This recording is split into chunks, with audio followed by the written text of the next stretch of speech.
Yo, if I was invited to that Blade vampire party, it would be an absolute hoot. Alright guys, today we're going to be talking about the most perfect vampire movie ever. I know there's thousands of them. The vampire subgenre is probably one of the most prolific and popular in all of horror. We got some bangers spanning all the way from the frickin' 1930s with our boy Bela Lugosi starring as Dracula himself. But there's one specific one I want to talk about today that I feel like is the perfect balance. The perfect blend, my personal favorite of all time, and it comes from the 80s. The 80s inherently has a very charming aesthetic to it, a very timeless vibe that you can't help but fall in love with. That's right, today we are talking about 1985's Fright Night. Welcome to Fright Night. What up, y'all? Welcome back to Fandom of the Indie Review. I am your host. I'm gonna put your ass into jail forever. Ratty deal. We're on the cusp of 4,000 subscribers whenever it comes. Every time I set a goal, it doesn't quite happen, so fuck it. That's all good. I'm just here for the community and the fans that have been supporting it. Sorry it's been a minute since I've been posting videos. I used to be super consistent. I'm just being a slacker. I'm just being a bum. But if you love horror, all things spooky, comedy, vibes, vampires, then come hang out with your boy and give me a subby.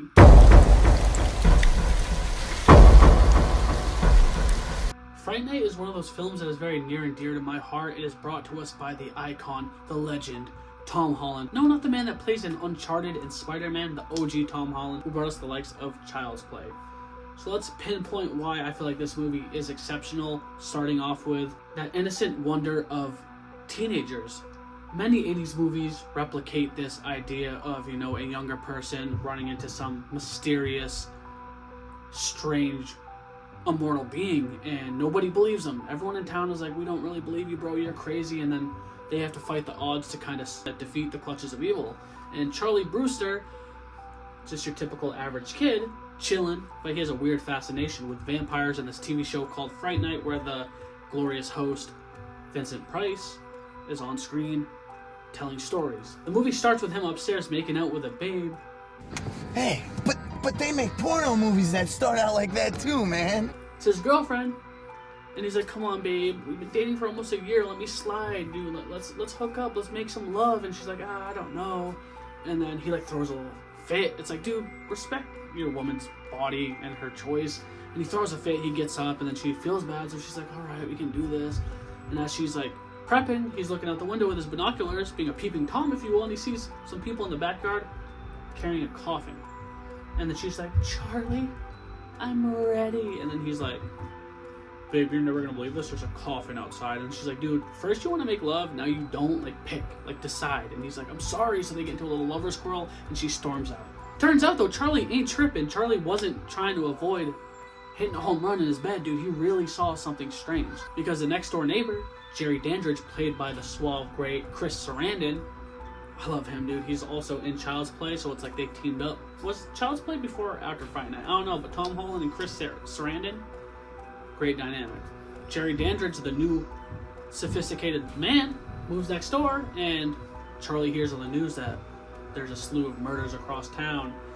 And he's like, that makes sense, because Jerry is a vampire. And Jerry has this henchman named Billy Cole, played by Jonathan Starks, an actor I love very dearly. I've only seen him in House 2. John, where are you at? Let's do a podcast together. I wish you did more, because House 2 is phenomenal. Your role as Billy Cole is great, and he is essentially a vampire's thrust, I believe is what it's called. A vampire's thrall, which is essentially a henchman. It's not quite a vampire, but has some supernatural vibes to it. It's very taken over by the vampire's powers, and there was an article back in the day though, they're like, dude, the sexual tension between Billy Cole and Jerry Dandridge is absolutely insane. I'm like, they have one picture, there's one frame where they're hugging each other passionately, and that's what bros do. I hug my bros all the time. So if that's gay, consider me fucking Elton John. I took that line from 30 Minutes or Less, but dude, who cares if people are getting gay? They're the coolest motherfuckers I know. Type shit for the type shit. And Charlie is just instigating the hell out of Jerry Dandridge. He's like, "Bro, you're a vampire, I'm gonna stop you."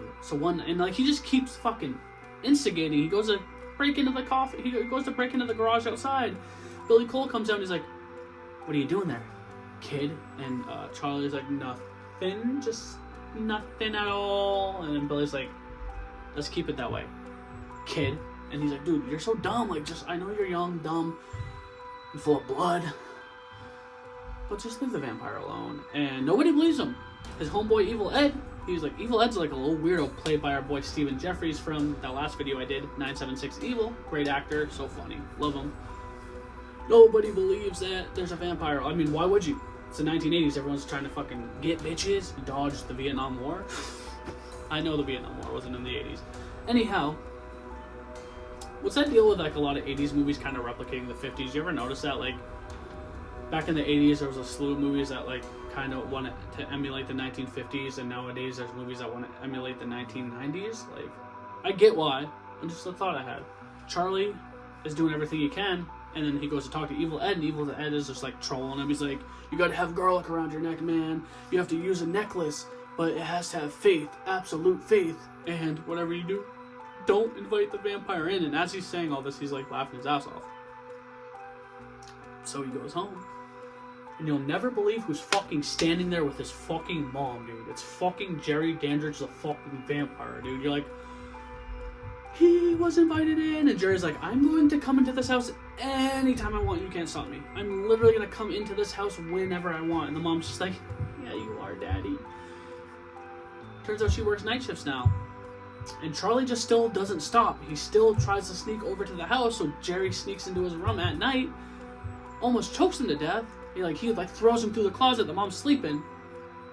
Which one part I don't get? She's like, I really gotta get some my rest. I work at fucking midnight tomorrow. I'm like, you're sleeping at night so you can get your rest for tomorrow night? And Jerry's like, just let me be me. Let me just vamp it out, bro. Like, move on with your life. And Charlie's like, no. No, you're a vampire. You will not do this to my community. It's respectable. And then Jerry's like, alright, tomorrow night I'm coming back and killing your ass. Simple as that. And Charlie's fucking fumingly scared, dude. He's terrified. He's like, I gotta put a stop to this. He goes to the local cop, brings the cop over to the damn fucking manor, the residence, and Billy Cole answers the door and he's like, how can I help you? And the cop's like, this young boy said they saw you carrying a coffin, maybe with some dead bodies. We don't know. And then Charlie's gullible ass. He's like, no, what do we? I saw that it was a dead body. And you, what do we? A vampire, so like, you what do we, like, caught red-handed. And the cop is pissed. He like takes him out. He's like, that's it, boy. If you come down here, I'm gonna take your ass back and put it into jail forever. And he says that. He goes, I'm gonna put your ass in jail forever. And man, imagine accusing someone of being a vampire so you get told that you're gonna be put into jail forever. That is insane. So, with all odds against him, he does his one final little thing he can do, and he goes to, I think it's Vincent Price. Is his name Vincent Price? To see, I said earlier his name was Vincent Price. His name is Peter Vincent, played by the late great Roddy McDowell. He goes, he's like, I know you do these vampire shows. You have to believe. Please help me stop this vampire. And Peter's like, dude, you are absolutely insane. You are absolutely clinically perturbed. Get away from me. Peter won't help him. Evil Ed won't help him. Nobody will help him. So, when he's at home one day, crafting some DIY fucking steaks and all that shit, Amy, his girlfriend, and Evil Ed walk in, and they just see he's they see he's on a bender, they see he's out of his mind, so they go to confront Peter Vincent, and they pay him a lump sum of money. She's like, hey, I know I'm only like 17, I only have $500 to my name, but will you take it? And he's like, oh, I will take your money. Oh, I will take your money because I'm a piece of shit. Like, dude, fuck you, Peter. And they're like, let's come up with a concoction. They call Jerry Dandridge. They're like, we're gonna pretend to give you fake holy water and just fucking prank this man, because nobody knows that Jerry literally actually is a vampire. Simple as that.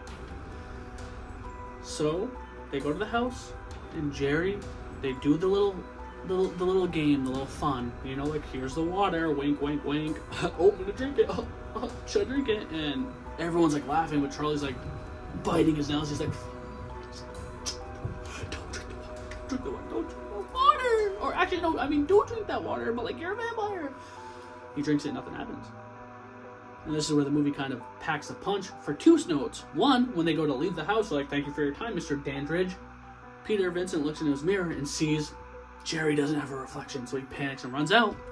But also, as they leave, they look at this old mysterious painting of a woman that looks peculiarly, seriously, like, similar to Amy, Charlie's girlfriend. So you're like, fuck, dude. He had spanned oceans of time to be with a woman like her. So now not only does Jerry want Charlie dead, he wants Charlie's bitch. And not only that, Peter now knows, but Peter's just so scared. He's like, dude, I'm just used to doing like fake vampires, like fictional characters. And then from then on, they have to stop Jerry Dandridge from tormenting the community. And it's just a great movie all around. Why is this the perfect vampire movie? Let me tell you. It's the perfect vampire movie. Because it just fucking is. Like, from the look of Jerry Dandridge being sophisticated, dapper, believable, and then the transformation he has is very eerie. The chemistry between fucking Peter and Charlie, not necessarily the Van Helsing, but like the dude that does like the TV show hosting, and then the little nerdy kid, they work well together. It has a lot of those tropes that work well, from like finding the love of your life generations later, the vampire trying to like capture this woman. It's a setup and premise. It just has like, I can't even explain it. It just has such a iconic Saturday morning premise where like you put the movie on, like all cuddle up in bed scared, like from the reveal that there's people carrying a coffin outside the house to it being a vampire, to just like the whole setup. It does have like some 80s groove music in it that kind of dates it a little bit, but all in all, it's just a fucking fire movie. I did watch part 2, and I have very little to say about this movie, specifically because it was bad.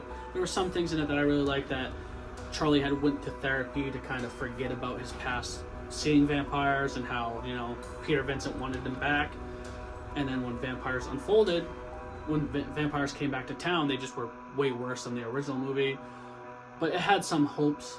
And the fact that they brought back the 2 main stars is really cool, because usually movies bring back the side characters. This one had absolutely no side characters, because we know why, but that one was bad. But yeah, I absolutely adore this movie. I just love the vibe. Vampires are probably my favorite supernatural creatures out there. I feel like it's eerie, it's funny, it just has a great charm to it, and it really tells a great depiction of what a vampire is, and that's why it's my favorite. But alright guys, thank you so much for watching. Have you seen this movie? Comment down below.